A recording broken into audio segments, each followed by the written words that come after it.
Welcome to section 1.17 and 1.18, where we're going to cover enzymes, kind of what they are, how they work, and why we need them as living organisms. So starting off, what you're going to see here is a picture of an enzyme, and an enzyme is just going to be a special type of protein. So this goes back to the idea that all enzymes will be proteins, at least that we're going to look at, but not all proteins are enzymes. There are plenty of other proteins that are structural, that are used for purposes of pigmentation, that are used for plenty of other purposes, transport. So not all proteins will be enzymes, but enzymes will be a large group of proteins that's very important for life. And what enzymes are ultimately going to do, their kind of function overall, is they're going to make it where it's a bit easier for reactions to take place. And so what I mean by that is they're going to have a specific substrate, which is essentially a reactant, you can think of it as. And that substrate is going to be able to fit into something called an active site. And that's just going to be a specific part of the enzyme. It's a specific shape that will allow that one substrate or reactant to bind there. And by binding there, it's ultimately going to kind of stress, it kind of shifts a little bit in terms of shape. So it allows it to make it easier for something to happen. And that something can be splitting things apart, as you're going to see here, where the substrate binds, and then the enzyme just kind of tweaks it a little bit to help it separate. Or in some cases, it'll be quite the opposite, where you can take two separate pieces, kind of an A plus B kind of idea, and merge them to get like AB at the end, where they're connected. So enzymes aren't just going to be exothermic or destructive. They're also going to be used for purposes of anabolic reactions where we're building stuff. It's not a one or the other. But they will be specific, and they're specific because of their shape. The shape is critical. Now, when we talk about them and just their actual job, what they specifically do, I told you that they kind of make things easier. And what that is that normally a reaction has a specific amount of activation energy. That's what this one is. So this is from the start of a reaction, so the energy of the reactants, to the very top, the energy we need to get it going. That's the activation energy. If we add an enzyme, or what we call a biological catalyst, that's how they function, and catalysts are going to not change the starting or ending energy. This won't change, and this won't change. We still have the same overall reaction. But what they will do is they'll make it require less energy. So they're basically just going to go through and they're going to shrink this activation energy. So I like to think of it where it's not giving energy. Kind of like if you get something on sale, they're not giving you money. They're just making it so it costs less money to get what you want. So in this case, it takes less energy to get the reaction to occur. It doesn't actually change the energy that's released in this case. So you'll see from reactants to products, we've got a change. And because of the law of conservation of energy, this energy here must be released. So it'll still release the same amount. It just allows more of these reactions to occur because it requires less energy, and it allows for them to occur more easily. So sometimes you might have a reaction that won't occur spontaneously or kind of on its own if this is the activation energy, but will occur more or less on its own spontaneously if the enzyme is present.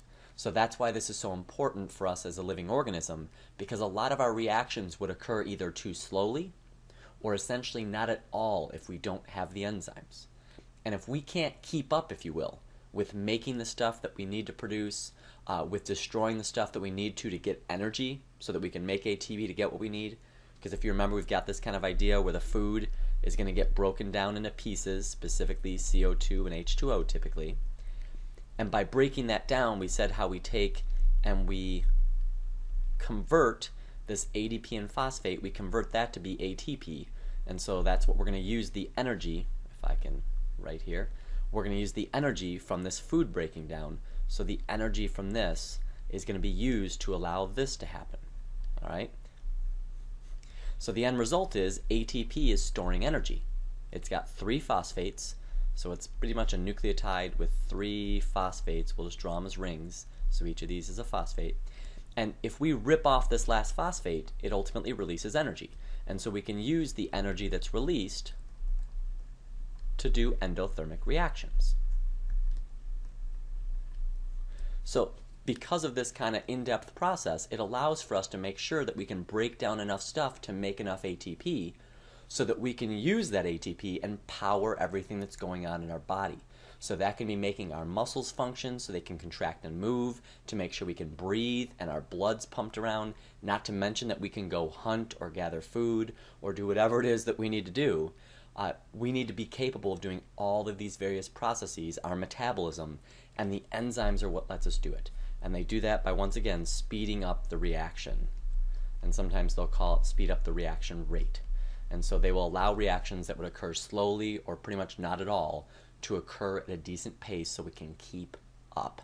If you're running or something, there's high demand. You need to be able to get energy quick enough, and you need to be able to manipulate that energy that we just got to do what we need, to, once again, build stuff, to expend it to make our muscles move, whatever it is. So this is just a chart showing this dotted line is this reaction. You'll notice the beginning and the end are the same. We haven't changed that. Overall, the reaction's the same. The only difference is, without the enzyme, we have to add in all of this energy. This is our activation. And you can see that's quite a bit. Whereas with the enzyme present, you can see that the activation energy has been dramatically reduced. You can also see how this enzyme has a specific shape here, this active site, and so that substrate can bind to it. If that substrate was shaped differently, it wouldn't be able to bind to that enzyme. That enzyme wouldn't work. So that's why we talk so much about we have enzymes for cellulose to break it down. We've got enzymes for starches to break them down. We've got enzymes for various proteins and lipids. But these enzymes are very specific. They're not like an all-purpose Swiss Army knife. They're going to do one specific reaction and make it easier, but that's all they do. They're a one-trick pony. And then at the end, you can see that the substrate that was bound, the reactant, ultimately has been changed. And so at the end of this, it's now our product. And they've shown that by the change in shape, as well as you can see it change colors to try to let us know that this is somebody new. It's a chemical change where it has a new identity. We've turned it into something else, whether it's by splitting it apart, whether it's by adding something to it, but in some way we've tweaked that molecule to make it different. So shape is going to be critical for an enzyme, and this will come up a little bit later in the podcast, but shape is absolutely critical to make sure that substrate fits.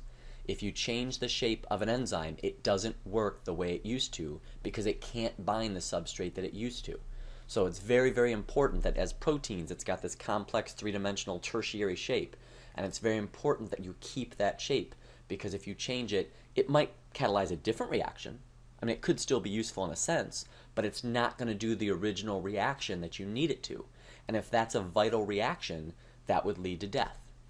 And we've talked about the active site is just the specific site where the shape is so important. It's that specific site where the substrate's going to bind. If you mess up the active site, you're done for. You could technically, I guess, mess a little bit with the rest of this protein so long as the active site stayed the same. But if you mess with that active site in any way, it does not function the way it used to. And then I want to make sure we remember that they do not provide any energy. So just like we said, it's if there's a sale, they didn't give you money, you ultimately just have to pay less. It's that same idea where this is going to make it where it takes less energy to do something, but it's not going to actually give the reaction energy. And that's a common misconception where people will say it provides activation energy.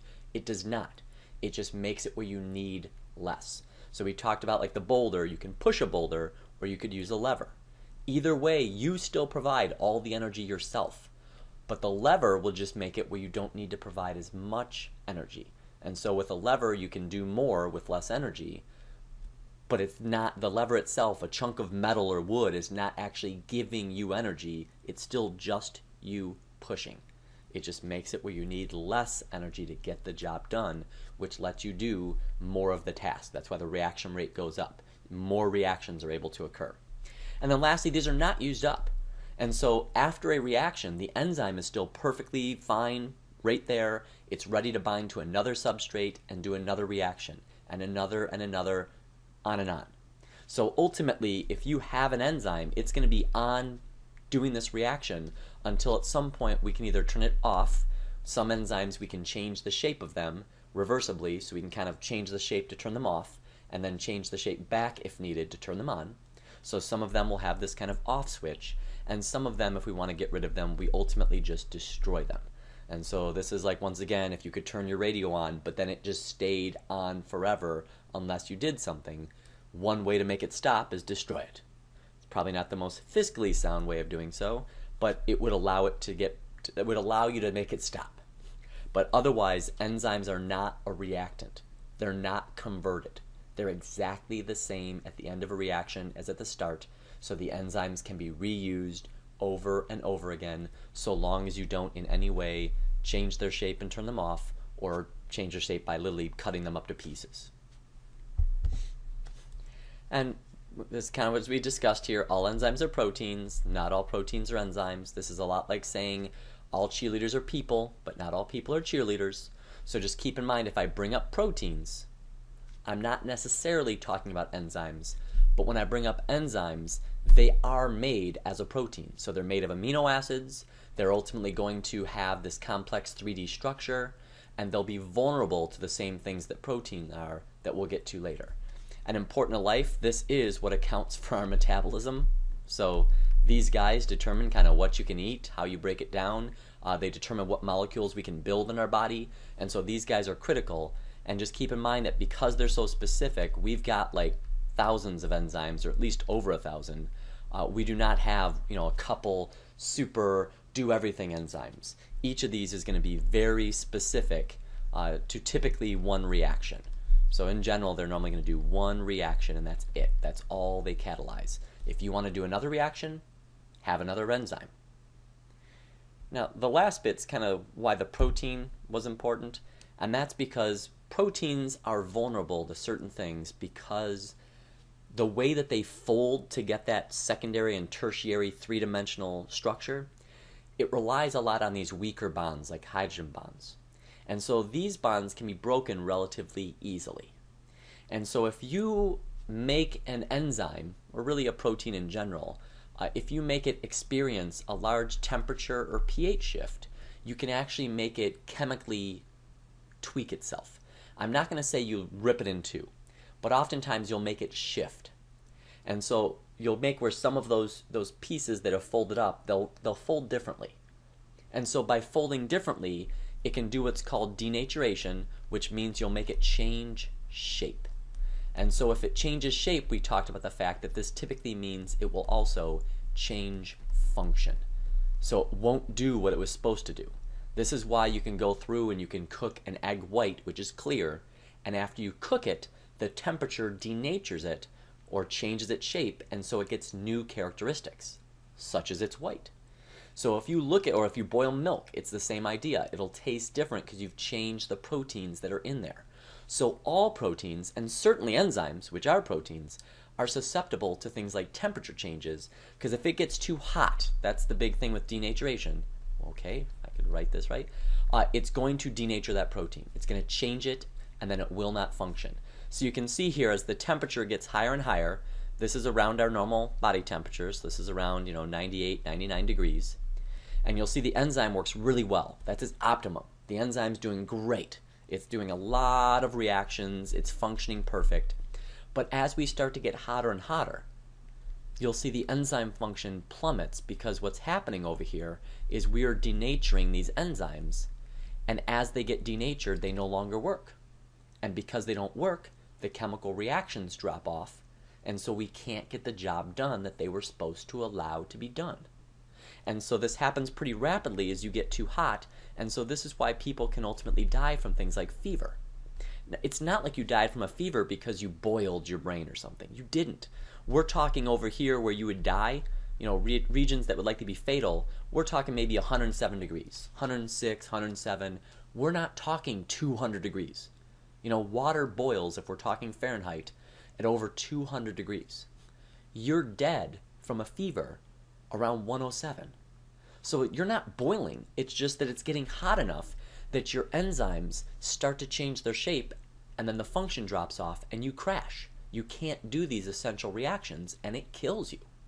Now if you look at the cold side, you'll see it still drops off, but it just does it a bit slower, so you would be able to survive cooler temperatures like we can normally survive into the 80s. And so the reason for this is on the low side what's happening is there's not that much kinetic energy. We've talked about the fact that these particles are kind of constantly moving back and forth, they're moving around. And the movement of these particles can provide activation energy. So it helps you do these reactions because when molecules and atoms bump into each other, they transfer energy. And that energy can be enough to overcome the activation energy of a reaction. It can take care of this little activation energy. But if it gets colder, the particles stop moving quickly and they start to move slower. And that means if they collide, there's not much energy there. There's not enough to cause the reaction to occur. And so as we cool off the temperature, it's this slowing, it's this lowering of the energy that makes fewer reactions occur. And if you get cold enough, you're not frozen. I mean, we're talking 70 degrees, you can be dead. You're not frozen. You're still what we would consider pretty warm outside. You're just that temperature inside.